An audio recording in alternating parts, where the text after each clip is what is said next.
정권, 안희박김이 정치권에서 연일 화제가 되고 있고 실제로 구체적인 정황들이 속속 드러나고 있는 상황입니다.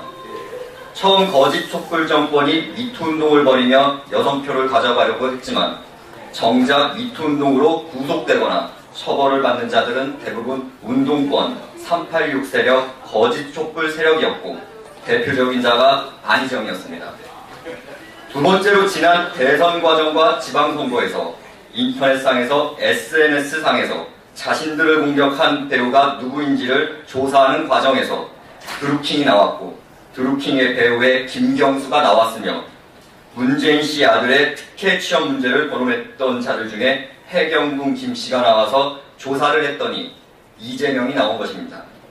심지어 이재명은 해경군 김씨 문제로 코너에 몰리자 문재인 씨의 아들 준용씨 취업 특혜 의혹을 더욱 구체적으로 거론하면서 문재인 씨를 압박하는 형국을 취하고 있습니다. 이제 정치권에서 서울교통공사 채용비리 국정조사를 수용하면서 박원순을 정면으로 겨냥하기 시작했습니다. 박원순은 박근혜 대통령 불법 탄핵에 가장 잔인하게 앞장섰던 인물 중 하나이고 광화문과 서울광장의 태극기 텐트는 철거시키고 세월호 텐트를 영화시킨 촛불 주동자 중 한 사람입니다. 지금 서울교통공사의 정규직은 무려 99.13%이며 서울시 산하 기타 공공기관에 비해 절대적으로 높고 민주노총이 장악한 대표적인 지방 공공기관입니다. 특히 서울교통공사는 과거 박근혜 대통령 불법 탄핵 과정에서 촛불 집회를 옹호했고 적극적으로 촛불 집회를 지지하였습니다. 대한애국당은 향후 진행될 서울교통공사 채용비리 국정조사에서도 서울교통공사의 잘못된 비리를 더 파헤치고 불법 여부, 거짓 촛불 집회 관여 여부 등을 계속 파악할 것입니다. 거짓 촛불 세력의 권력 싸움은 이미 예견되었고 스스로 치부를 드러내는 상황이 되었습니다. 충분히 예상 가능한 시나리오였습니다. 이 바뀜의 김이 드러나는 그 순간이 문재인 씨 정권은 최악의 상황으로 치달을 것입니다. 다음입니다. 촛불 보수로 전락한 자유한국당. 자유한국당이 전원책 조직 강화 특위위원 해촉 사건 이후 연일 인적 청산 등을 외치고 있는데 국민들의 75%가 자유한국당을 비호감이라고 답변했습니다. 지금 자유한국당은 꿰뚫고 있는 정신은 비대위원장 김명준이 말한 대로 노무현 정신입니다. 그리고 5.18 조사위원 추천조차 하지 못하면서 김대중 정신에게 눈치를 보고 있습니다. 심지어 자유한국당은 대표적인 보수 농객 지만원 씨를 5.18 조사위원 추천에서 배제하였고 지만원 씨에 대해 업무방해 등 법적 조치를 강구 중이라고 합니다. 사실상 자유한국당의 김대중 정신을 심으려고 하는 것입니다. 김영삼 정신, 김대중 정신, 노무현 정신 그 정신들은 보수의 적자가 아닙니다. 보수의 적자는 자유민주주의 이승만 대통령, 반공 구국 강병의 박정희 대통령, 자유통일의 박근혜 대통령의 정신을 잇는 것입니다. 특히 자유한국당은 더 나아가 북한 김정은 답방과 관련한 불명확한 입장, 북한 핵에 대한 불명확한 입장은 무엇을 의미합니까? 보수정당의 가치는 대한민국을 안전하게 하고 전쟁 없는 대한민국을 만드는 것입니다. 북한 핵을 머리에 이고는 살아갈 수 없다고 하신 박근혜 대통령의 안보관이 바로 보수정당의 안보관입니다. 분명히 경고합니다. 중도를 넘나들며 좌파까지 눈치 보는 태도를 가지고는 우파 국민들의 지지를 얻을 수가 없습니다. 지금 자유한국당에서 원내대표 경선이 이뤄지고 있는데 대부분이 촛불을 지지했던 촛불 옹호 세력들입니다. 촛불 원내대표 권한을 가지면 그 정당은 완전히 대신의 정당이 되는 것입니다. 자유한국당 로고가 북한의 횃불과 닮았다는 지적대로 가는 것입니다. 자유한국당은 애국국민, 태극기 국민이 거짓과 불법 조작 세력인 촛불 세력들과 전면적으로 싸우고 투쟁할 때 촛불을 옹호하고 촛불을 지지했던 세력들입니다. 이제 자유한국당에 대한 미련을 버리고 희망을 거두어야 합니다. 그들 스스로 깨치지 못하고 혁신하지 못하고 책임정치, 희생정치를 하지 못하면 국민들이 가르쳐야 합니다. 특히 보수우파 애국국민들이 자유한국당을 가르쳐야 합니다.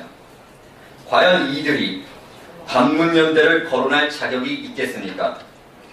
문재인을 만드는데 가장 큰 공을 세운 것이 탄핵 세력들이고 그것을 김무성과 유승민이 세력을 주도했습니다.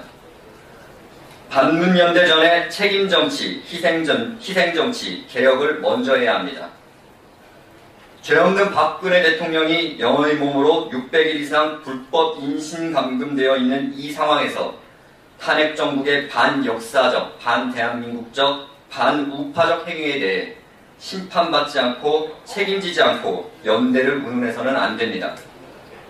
아무런 사과와 반성도 없이 또다시 국민을 우롱하려는 것입니다. 촛불 보수 세력을 단 한마디로 정의하면 배신자 세력입니다. 반문연대를 한마디로 정의하면 배신자 연대입니다. 우리는 진실과 정의의 연대를 만들 것입니다. 대한애국당은 반드시 대신의 말로가 얼마나 처참한지 보여주겠습니다. 다음입니다. 경제위기 상황 심상치 않다. 지난 토요일에 폭설주의보가 내리고 오전에 많은 눈이 내렸음에도 많은 애국국민들이 서울역을 찾아주셔서 문재인 시 정권의 퇴진과 죄 없는 박근혜 대통령의 구출을 외쳤습니다. 서울역 집회 이후 벌어진 행진은 추운 날씨에도 불구하고 어느 집회보다 훨씬 많은 분들이 참여해 주셨습니다. 그 함성이 광화문을 지나 주사파 좌파 독재 정권을 향한 분노의 함성의 지름이었습니다. 이제는 더 이상 속지 않겠다고, 이제는 더 이상 자유민주주의에 대한 침탈과 시장 경제에 대한 침탈을 묵과하지 않겠다고, 이제 더 이상 대한민국을 방치하지 않겠다고 외쳤습니다. 앞으로 더 많은 애국국민들이 서울역에 오실 것입니다. 우리 당에서는 이제 20대부터 다양한 연령층이 오는 태극기 집회에 만전을 기할 것입니다. 이제 12월이 다가오는데도 연말 호황이 사라졌습니다. 한산한 시장 상가와 서민들의 한탄만 있습니다. 이번 주에 1년 만에 기준금리 인상이 유력하다는 기사가 서민의 가슴을 더욱 아프게 하고 있습니다. 올해 3분기 60세 이상 가구주의 사업소득이 급감해서 1년 전 같은 기간보다 10만 8천 원 감소한 60만 원으로 나타나 충격을 주고 있습니다. 심지어 문재인 정부 들어서 소득 상위 20%와 하위 20% 간의 격차가 사상 최악 수준으로 벌어졌습니다. 또한 수도권과 지방이 소득 격차도 벌어졌습니다. 그들이 그렇게 주장하던 모두 함께 잘 살자는 구호는 완전히 가짜이고 거짓입니다. 돈 있는 분들과 돈을 가지지 못한 분들의 격차가 사상 최대로 벌어졌습니다. 좌파 정권은 정권을 잡기 전과 후가 완전히 다릅니다. 경제가 무너지는 소리가 크게 들립니다. 무려 매년 2만 명 수준인 탈한국자들이 올해 10개월 만에 대한민국 국적을 상실하거나 이탈한 대한민국 국적 포기자가 3만 284명으로 급증한 것입니다. 문재인 시 정권이 헬조선을 넘어 탈한국을 가속화시키고 있습니다. 대한민국 경제가 이렇게 무너질지 누가 알았겠습니까? 하지만 그들은 아직도 소득주도 성장이 옳다고 합니다. 소득주도 성장은 서민을 더 서민으로 만드는 정책이고 어려운 분을 더 어렵게 만드는 서민 죽이기 정책입니다. 청년의 알바자리까지도 뺏은 소득주도 성장을 하면 대한민국 경제의 뿌리가 흔들립니다. 지금 한간에는 문재인 문바 탈출은 지능순이라고는 말이 회자되고 있습니다. 끝까지 문바라고 고집하는 세력들은 철저한 좌파 빼고는 없을 것입니다. 대한민국 경제를 지키기 위해서라도 하루빨리 문바 탈출을 해야 합니다. 2018년 11월 26일 대한애국당 대변인실이었습니다.